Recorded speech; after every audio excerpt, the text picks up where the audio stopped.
Yo, what's up, Rovers? Welcome back to the channel. With Wuthering Wave launching recently, the game has been at the forefront of the gacha scene. I mean, due to the fame the game's already garnered, and partially due to the raging Genshin fans, we don't talk about them.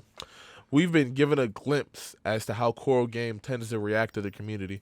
Considering I wasn't a part of PGR, this is my first time dealing with them, so it's been a learning experience. And let's just say, they're listening. Here's a couple of examples of their reactions to community's constructive criticism and how it changed it into the game that we have in our hands today. First instance that I'm aware of that I could find like quick, accessibly, and that is when I started caring about the game, was the interview before closed beta test 2. They basically gave us a rundown of what they were doing over the past 9 months between the first closed beta test and the one that we got our hands on then.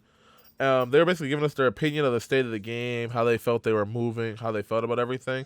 And they gave us a whole segment of them talking about how they really appreciated all the feedback, both positive and negative, from the community, so they could take them all together to make sure the game came out as the best product that it could. But basically, it was just a video of them telling us how they've been feeling and everything. And the fact that they were so open throughout that whole process, like, I loved watching that it was like, 20-minute interview. I think I've watched it like 2 or 3 times, just because it was just nice seeing and hearing developers talk about their game. Along with that, though, they also had like a little document for I feel like this is like was released around the same time because it's literally just what they added to closed beta test 2. And me personally, I just like how the document looks. I like how they have like a whole like paragraph about what they were talking about. Then under that, they put like pictures showing like exactly what they changed and how they want it to look now. And I like that they have like examples of everything they're talking about. It's just nice to look at. It makes it a real easy read. And you know, just scrolling through it, seeing little movement changes, the fact that they revised the story, combat improvements, and then they put little pictures. I like pictures, because like, come on, guys, who doesn't like reading some pictures? Oh, the next instance that I have of them reaching out to us and talking to us, giving us a little insight of how they felt, was right after the closed beta test 2, which is insanity because they talked to us right before, and then they're gonna really drop a whole nother conversation with us right after, which was kind of crazy. They kind of followed the same format of the other one I told you about right before this, where they wrote a paragraph for us, like a big paragraph with pictures, and then this one they did some big changes that like it, because like after the first bit, I was like, okay, I trust this community, I trust this company. I'm glad they're talking to us. This one, bro, they got me being like D1 Glazers, bro. They got me like I'm about to get on my knees and give them the biggest one for me. I don't even like Kelchara. I'm gonna keep it a buck for you guys. I mean, I don't dislike him. He's cool. I like his aesthetic. But like he just doesn't do it for me. I think it's because his tat. I think it's called tacit mark.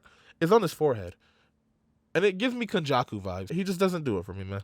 Like he looks sick. He Sephiroth, you know. But I wish I could like him because I know he's supposed to be cool, right? This is a tangent. He's supposed to be cool. I just don't see it. They made his intro ability, which was locked behind, I believe it was his Resonance Chain 2, necessary means, which is like the sick one that you see in the trailer where he like unsheaths his sword and does the big lightning slash. Like, I know that's dope, bro. If I didn't have that on the character, I wouldn't even care to get him. But like, that is sick. And the fact that they made that available by default, because they realized that, like, dang, this is like a core gameplay mechanic for him, and we're hiding it behind a paywall. It was nice that they just gave it to us. They also mentioned that they took a look at Ling Yang and Jin Shin's moveset to make it feel better. I'm not gonna lie to you, I don't know what they did differently for Jin Shin. I've been playing her nonstop. I can't find a difference there, so I don't know what they did. If anyone knows, please let me know in the comment section below so I can finally figure it out. They did some Verena, but just all these changes that they're doing with their characters already, like frame one, and they're being like so transparent, like, yeah, we're doing this and this and this. And it's probably because people were giving feedback. Like, throughout the whole beta test, there's probably people like talking like, hey, you know, Calcharo feels so much better if we could just get this off rip. Like, I can't imagine I have to save up two whole dupes for him just because I want to see this sick part of his kit. Like, that was just a beautiful thing. They even fixed up the ecosystem. I heard a lot of people complaining about the ecosystem initially, like they didn't have anything to do with the old ones. And I didn't play in the closed beta test too. I just played the release version. The release version, I really love the ecosystem. And they talk about the little changes they did here, like giving you ways to get rid of the old echoes, return tuners when you consume echoes. So the fact that they like did all these little things to help you be able to get it back is really nice. It's nice, bro. Oh, the next instance was at the end of the live stream where we had the one-on-one where they were just talking to, well, it was one person, I'm saying one person on the stage just talking to us about the game.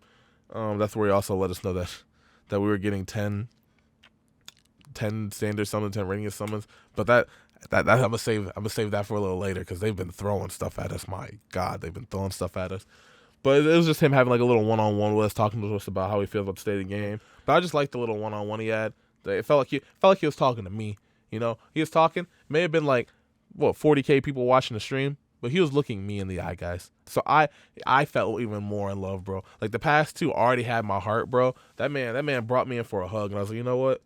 I will be Kuro Games #1 stan. I don't care. I'll get delusional for them. This one flabbergasted me because like this is the most recent one.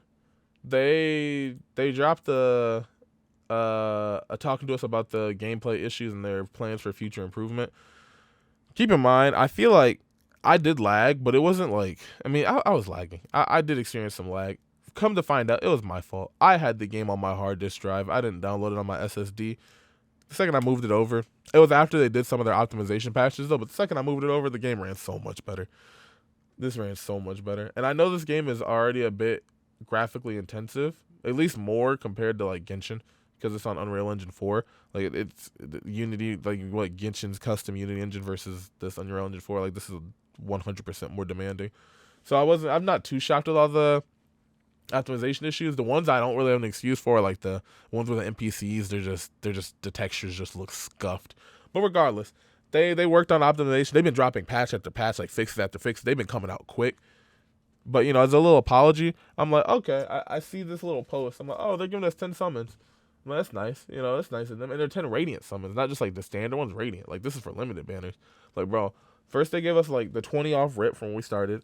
They gave us another 10 because they felt bad a while ago for how the game was running a bit. They had a little developer message in the game. They're like, hey, here's 10. It's running a bit bad. We're sorry.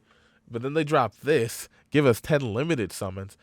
And mind you, I've never had this in any gacha game I've ever played, been just given a 5-star. And this was just because they say, the document says because like it's people were complaining about the beginner's choice convene. I'm like, is that really the reason where people were upset that they didn't get the character one? So they're like, oh, bro, I got you. They dapped you up. Like, hey, take your character home, bro. Have fun in our game. They give us a whole 5-star. Like, if this was more akin because of the optimization issues, I'm like, okay, maybe. That's still a big give. It made me happy, and I was just astonished. I legitimately did not believe that they gave this to us. I will say, though, I just want to add on to this post. Due to the poor optimization for the day one players, that could have just killed their whole vibe with this game and made them not want to come back. So I do think it was a fantastic idea to give everyone that 5-star selector as a kind of incentive for those that did give up on the game because day one was so bad to come back and give the game another chance after they've added some patches to make the game run better. And, you know, it also rewards those people who kept playing and was with them through thick and thin. So in hindsight, it was a really good decision because like they were already reeling me in with just talking to us, letting us see what was under the hood of their brains and how they were feeling about the game, and for them to just give me I'm telling you, they're looking at me. They're not looking at you guys. They're looking me in the eye to just give me a 5-star standard selector. I should have cheered. I was hysterically laughing. Cause I couldn't believe it. Like I was just that flabbergasted that they gave it to us. I'm just in a call with my friend laughing. He's like, "You good, bro?" I'm like, "This isn't real." I legitimately didn't believe it was real until I got it in my mailbox, bro. I thought it was cap. I thought it was gonna be like, "Aha, psych." You thought this company, man, they're listening. They're listening. The way I see it, bro. They're sucking me into their web, bro. I'm gonna be a D1 Glazer for this company through and through. I'm sorry, they got me. It was like, 4 or 5 instances. They slowly broke me down. They slowly whittled me down. But I am Kuro Games' #1 fan. And with that, boys, remember that they're always listening. Don't get caught lacking. And I'll see you guys later.